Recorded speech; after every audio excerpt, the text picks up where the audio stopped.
The other day, the Trump administration put out the annual National Threat Assessment. Some of it is quite shocking, and it gives the nation a good idea of what we should look out for and who we should hate simply for their skin color.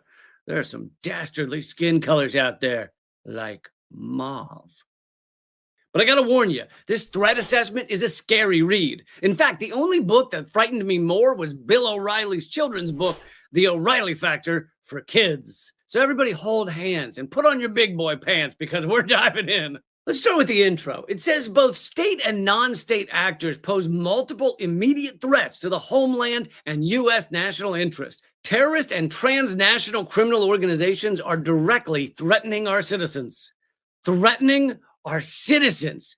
And these terrorists all come from countries that we have had nothing to do with, like Afghanistan and Iraq and Libya and Somalia and Syria and Yemen. We Americans are just sitting here minding our own business. And then these angry people want to hurt us. Why? Is it that they just can't stand how kind and considerate we are? Or maybe they hate us for our freedom and our delicious green smoothies and delightful hard seltzers. I bet it's the seltzers. You know, you guys could make your own seltzer, all right, rather than strapping napalm to your nipples and getting on a flight to Chicago, okay? So what else does this threat assessment tell us? And oh, Gary, can you get like an AI voice to read it so that I can take a break and take like 5 or 10 hits off my flask? Oh, and make it British. Everything always sounds a little better when a Brit says it. Will this work for you? Ah, perfect. Take it away. Russia, China, Iran, and North Korea, individually and collectively, are challenging U.S. interests in the world by attacking or threatening others in their regions. Yeah! They're threatening others in their regions. Not us, though. We would never threaten people in our region. We threaten everyone everywhere. There are no regions to our threatening. We're like a full-body rash. You don't have to ask where it burns. Trump even just put tariffs on an island off Antarctica that only has penguins. You gonna f with someone like that? You gonna mess with a man who will attack penguins? Hell! Every time I'm carrying just like a few dead puffins, people back up. So how are they doing this? How are these ruthless other countries attacking or threatening others in their region? Take it away, Barnaby. I've named you Barnaby. Thanks a lot for that.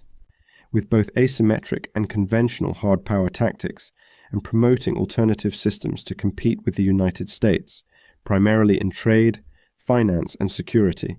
Promoting better alternative systems? How dare they? This is just like when the automobile first came out, which was a total asshole move to all the horse and buggy drivers out there. So the horse and buggers declared war against the automakers, surrounded them with missiles, slapped massive tariffs on them, put sanctions on them in the hopes that their children would, die of starvation, and tried to make sure automakers devolved into a failed state of pure hell. That's the diplomatic and rational response. And it clearly worked. Horse and buggies forever. The sponsor for this video is Chapter, a free Medicare navigation and advice service. So if you're 65 or older, or your parents are, Chapter can really help you understand the 24,000 plans. Yes, there's 24,000 with Medicare, Medicare Advantage, and Medigap. 96% of people who use Chapter return to use it the next year. Seniors have historically saved over $1,000 a year using Chapter. Also, Chapter has a near perfect reviews online by those who have used it, and it's got an A+ with the Better Business Bureau, and it's free. So check out if Chapter's right for you or your parents. You can either go to askchapter.org/camp, my last name, or call 757-349-8232. All this info will also be in the description of this video. And did I mention it's free? So all of that was just the intro to the National Threat Assessment. But here's the first threat, the top threat listed in the report. Foreign illicit drug actors. I don't know if we can call the number one threat to America the thing that Americans are voluntarily involved in, using drugs. Although they do point out in the report that, Barnaby? More than 52,000 U.S. deaths in a 12-month period. which is horrific. And there's a million things we should do to fix that, like decriminalize drugs so that they can be regulated appropriately and you wouldn't have people accidentally taking fentanyl when they think they're snorting Flintstones vitamins. Dude, a bam bam bump will have you yabba dabba doing, I'll tell you that much. It's the only way I made it through that court-ordered driver's re-education program.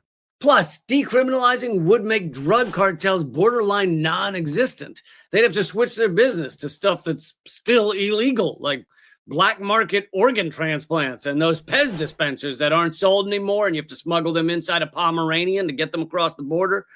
But drug overdoses are not the fault of foreign countries. Around 45,000 Americans die every year from car crashes, but you don't see that on the National Threat Assessment.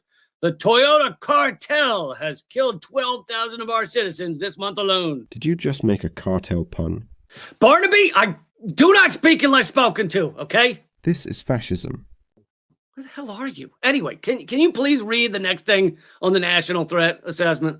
Transnational Islamic extremists, ISIS's most aggressive branches, including ISIS Khorasan, ISIS-K, and its entrepreneurial plotters, will continue to seek to attack the West, including the United States. That was nice of the U.S. to admit these guys are entrepreneurs. They're real go-getters, these ISIS folks, especially that ISIS-K, the Islamic terrorist group in charge of breakfast cereals.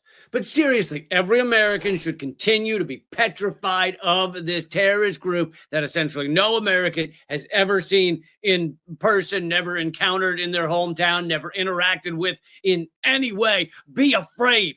Be very afraid. Your average American has had more interactions with literal space aliens than with an ISIS fighter. Have you watched the videos on TikTok? A lot of Americans have talked to ET with the stuff coming out of its head. And yeah. But yes, you should continue to fear ISIS because they're growing. The threat assessment says ISIS Somalia has doubled in size during the past year. Oh, dear God. ISIS Somalia doubled in size? Holy shit. Get your baseball bats, ladies and gentlemen. Hide in your bedroom with spicy hot sauce and prepare to jump out and throw it in their eyes. So what does doubled in size mean? Like 1 million soldiers? 2 million? 1 trillion soldiers? ISIS Somalia had 300 to 500 members last year. So roughly the number of people who empty the garbage cans at the Pentagon. More than the number of people who successfully watch the entire Joker Folia Deuce, which I think translates to Joker dropping a deuce. 300 ISIS Somalia fellas? That's hardly enough to have a good springtime potluck. We've got 1.3 million active military members in the U.S., and we're worried about 300 dudes in sandals halfway around the world. I don't know if we should admit that. It's kind of like a 250-pound MMA fighter admitting he's terrified of a potato bug. I mean, when they roll up into that little ball, though, you really have no idea what's going to happen next. Where are they going? So it is. I kind of get it. But I don't mean ISIS Somalia guys can roll up into little balls.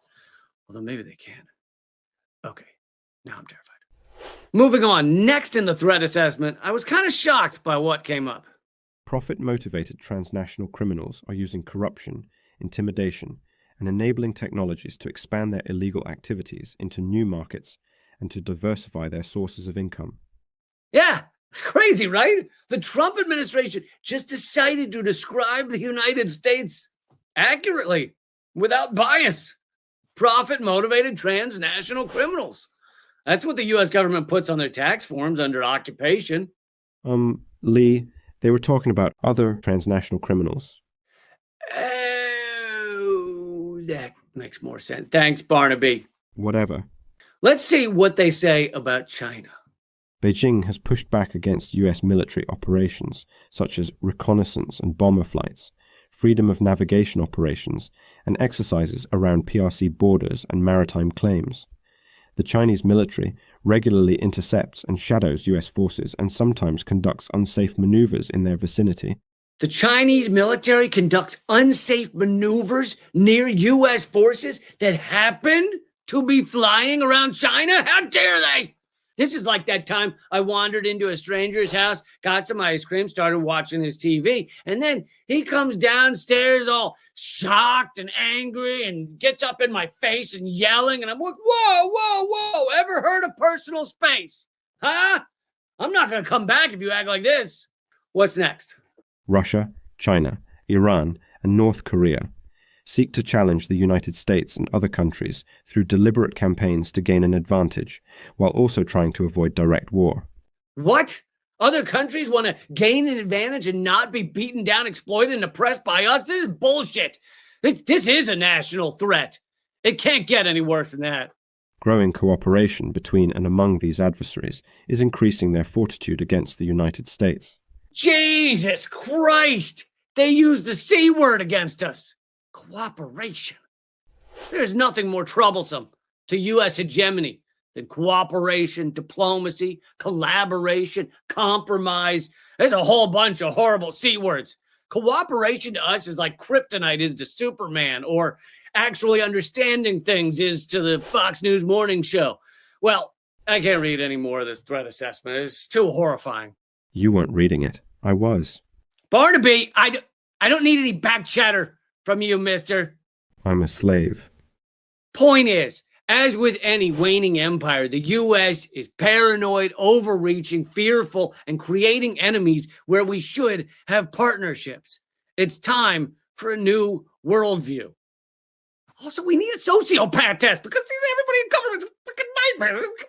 We can trick them into it, just tell them to sign up for Tinder or something. It would work. Where's my boss?